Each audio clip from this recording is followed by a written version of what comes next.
बहू, तू अपनी ननद के घर चल जा, वो बाथरूम से गिर गई है। निधि, तू सब काम छोड़ और जैसे है वैसे ही रवाना हो जा। तुझे आज ही सोनू के घर जाना है। वो बाथरूम से गिर गई है और उसे डॉक्टर ने बेड रेस्ट बताया है। तू चली जाएगी तो उसका ध्यान रख लेगी। वह छोटे बच्चों के साथ कैसे सब मैनेज करेगी? सुधा जी ने आदेश देते हुए कहा। लेकिन मम्मी जी, सोनू दीदी तो अकेली नहीं है। उनके घर में उनकी सास है, जेठानी है। फिर मैं जाकर क्या करूँगी? इधर अक्षय का भी ऑफिस है और बच्चों की भी स्कूल है। पूरा घर कौन संभालेगा? बस तुझे तो हर बात में जबान चलाना आता है। तू मेरी बात वैसे भी कहाँ मानती है? मेरी बेटी वहाँ परेशान हो रही होगी। अरे, घर में चाहे सास या जेठानी हो, पर मायके वालों के भी तो कुछ फर्ज होते हैं। तू जाएगी, थोड़ा काम करवा कर आ जाएगी तो अच्छा रहेगा। हमारी नाक ऊंची हो जाएगी। फिर मैं ये तो कह रही हूँ, तू सुबह जाना और शाम तक आ जाना। वहाँ रोज़ थोड़ा बहुत उसके हिस्से का काम कर आना। अब तू वहाँ एक ही शहर में रहती है तो आ जा आना। कुछ दिनों के बाद मैं आ जाऊँगी। तुझे तो पता है मेरी सहेली के बेटे की शादी है। मैं ना जाऊँगी तो वो बुरा मान जाएगी। निधि के पास कोई विकल्प ही नहीं था। उसने अक्षय का टिफ़िन बनाया और बच्चों को स्कूल छोड़ा। घर जैसा था वैसे ही रहने दिया। ताला लगाकर स्कूटी से अपनी ननद के घर चली गई। घर भी 7 किलोमीटर दूर था। वहां जाते ही देखा कि सोनू दीदी बिस्तर पर लेटी हुई है। घर की मैड काम कर रही है। उसके जाते ही सोनू दीदी ने पानी के लिए भी नहीं पूछा, बल्कि ये ऑर्डर दे दिया कि भाभी, एक गिलास पानी ले आओ और चाय बना दो। अपनी बहू की भाभी को आता देखकर सास और जेठानी ने भी काम छोड़ दिया। चाय से शुरू हुआ सफ़र रात के खाने पर ख़त्म हुआ। निधि ने सबको खाना खिलाया और अपने घर आ गई। रात हो गई थी। बच्चों को उसकी सहेली ने रख लिया था, पर पता नहीं बच्चे दिन भर कैसे रहे होंगे। ननद के ससुराल का सारा काम निपटाकर आई, पर किसी ने ये नहीं कहा कि बच्चों और अक्षय के लिए खाना ले जा। वहाँ जाकर खाना बनाने में देर हो जाएगी। निधि ने भी आते ही खिचड़ी चढ़ा दी। अब तो रोज़ सुबह होते ही सासू माँ फ़ोन कर देती और निधि को सोनू दीदी के घर जाना ही पड़ता। सोनू दीदी भी बिस्तर पर लेटे लेटे रोज़ ससुराल वालों के लिए नए पकवान बनाने को कहती। 5 दिन तो निधि चली गई, पर शनिवार को निधि ने जाने से मना कर दिया क्योंकि बच्चों और अक्षय को तकलीफ़ हो रही थी। हाँ, तो अच्छा है जो छुट्टी रहती है तो तू खाना बनाकर तू खाना रख कर जा। देख बहू, हम लड़की वाले हैं और सोनू के ससुराल जाकर उसके हिस्से का काम करना अब तेरी जिम्मेदारी है। मैं सहेली के बेटे की शादी होते ही आती हूँ। अक्षय, मैं थक गई हूँ। उस दिन निधि बिफर गई। भला ये कौन सा तरीका है? मेरा भी घर है, बच्चे हैं, यहाँ का भी काम करूँ और वहाँ का भी करूँ। कभी जाकर हाल चाल पूछ लिया वो अलग बात है, पर रोज़ जाना मुझे अच्छा नहीं लगता है। मैं बच्चों का ध्यान भी नहीं रख पा रही हूँ। सोनू दीदी के घर में तो सास और जेठानी भी है, घर के काम के लिए नौकरानी भी है। फिर भी मेरा जाना ज़रूरी है क्या? अक्षय क्या बोलता? शुरू से सुधा जी के आगे उसकी बोलने की हिम्मत ही नहीं हुई। तुम 2 दिन और संभाल लो, फिर सोमवार को तो मम्मी आ ही रही है। निधि चुप हो गई और मन मार के वो 2 दिन और चली गई। सोमवार को सुबह ही सुधा जी आ गई और सीधे अपनी बेटी के ससुराल चली गई। वहीं से 1 घंटे बाद फ़ोन आ गया कि निधि, बच्चों का कमरा थोड़ा मैनेज कर लेना, मैं सोनू को वहीं लेकर आ रही हूँ। ये सुनते ही निधि चौंक गई। आखिर वह सोनू दीदी को यहाँ क्यों ला रही है? उसके बच्चों की परीक्षाएं पास आ रही है। उसने अक्षय को फ़ोन किया, पर तब तक सुधा जी सोनू को लेकर रवाना हो चुकी थी। घर लाकर वह अपनी बेटी की देखभाल में लग गई। अरे, मैं वहाँ रुकती तो अच्छा लगता क्या? बेटी का घर है, मैंने सोचा यहीं ले आऊँ, इसकी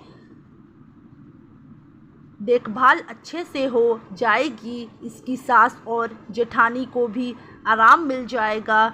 निधि, कल से सोनू के बच्चे भी स्कूल यहीं से जाएंगे। उनका टिफ़िन बनाना और उन्हें स्कूल लेने छोड़ने की जिम्मेदारी तेरी है। सुधा जी ने बिना कुछ कहे फरमान सुना दिया। निधि समझ गई, मम्मी जी वहाँ रुकती तो काम करना पड़ता, इधर मैं मुफ्त की नौकरानी मिली हुई हूँ जो सब काम कर दूंगी। अब निधि पर दोहरी जिम्मेदारी आ गई थी। सबका खाना बनाती, बच्चों का टिफ़िन, दूध, नाश्ता, स्कूल लेने छोड़ने जाना और भी काफ़ी काम रहते थे। सुधा जी और सोनू दिन भर बातें करती रहती थी और रोज़ खाने की नई फरमाइशें करती थी। सुधा जी पर अपनी बेटी का बड़ा ख्याल रखती थी। उसको समय पर दवाई देना और चाय नाश्ता खाना खिलाने की जिम्मेदारी सुधा जी बखूबी संभालती थी। निधि थक कर चूर हो गई थी। उस पर रविवार को उसके ससुराल वाले तबीयत पूछने आ जाते थे और खाना खाए बिना हिलते नहीं थे। किसी तरह से 1 महीना निकला और सोनू दीदी अपने घर चली गई और सुधा जी वापस गांव चली गई। कुछ महीनों बाद निधि का स्कूटी चलाते वक्त एक्सीडेंट हो गया। उसके पाँव में फ्रैक्चर हो गया। डॉक्टर ने उसे रेस्ट बता दिया।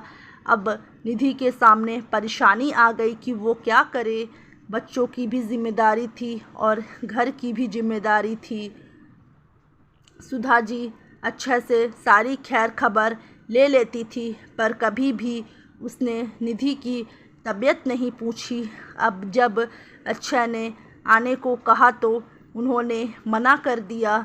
मैं इतने दिन अपना घर छोड़कर वहाँ नहीं रह सकती मम्मी, मैं सोच रहा हूँ कुछ दिनों के लिए सोनू दीदी को बुला लूँ, वह घर संभाल लेगी, निधि को आराम मिल जाएगा। अरे मेरी बेटी, तेरी पत्नी की सेवा करने क्यों आएगी? उसके भी घर परिवार है। ऐसा कर, तू दिन भर के लिए कोई काम वाली रख ले। मम्मी, मेरी इतनी तनख्वाह नहीं है जो मैं दिन भर काम वाली रख सकूं। अक्षय ने कहा, अच्छा तो तू बहू की माँ। अरे बहू की माँ कैसे आएगी? वो तो खुद बिस्तर पर ही रहती है। देख ले बेटा, तुझे जैसा करना है, मैं तो नहीं आ सकती हूँ। गांव में कथा चल रही है, मैं तो रोज़ सुनने जाती हूँ। धर्म का काम छोड़कर नहीं आ सकती हूँ। सुधा जी ने यह कहकर फ़ोन रख दिया। अक्षय बड़ा हैरान था। उसे अपनी मम्मी और दीदी से ऐसी उम्मीद नहीं थी।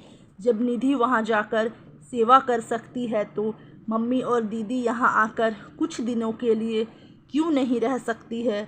निधि ने कुछ नहीं कहा।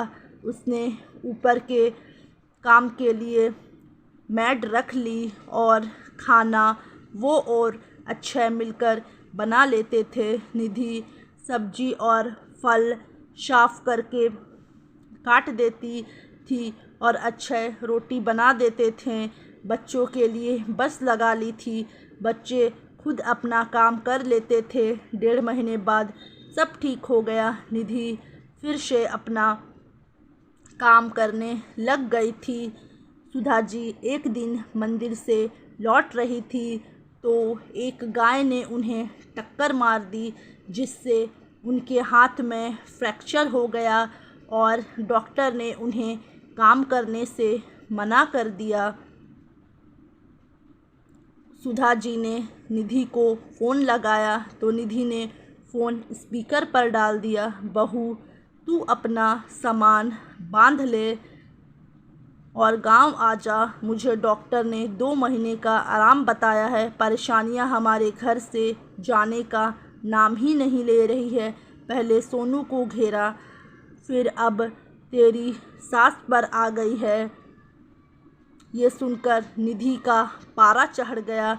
मम्मी जी, जब मुझे आपकी ज़रूरत थी तब आप नहीं आई। आना तो दूर, आपने एक बार भी मेरी तबीयत नहीं पूछी। और तो और परेशानी अकेली आप और दीदी पर नहीं आई, मुझ पर भी आई थी। आप चाहती तो पापा जी को लेकर यहीं आ सकती थी।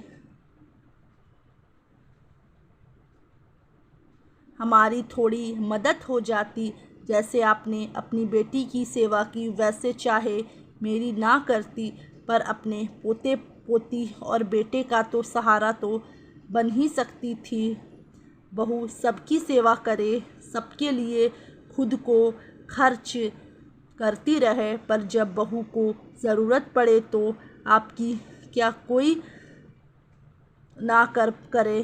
पाठकों, अक्सर यही होता है, बहू से सब यही उम्मीद करते हैं कि वो कितनी भी परेशानियां झेले, पर वो अपनी सास और ननद की ससुराल में सबकी सेवा में बिना उफ किए हाजिर रहे।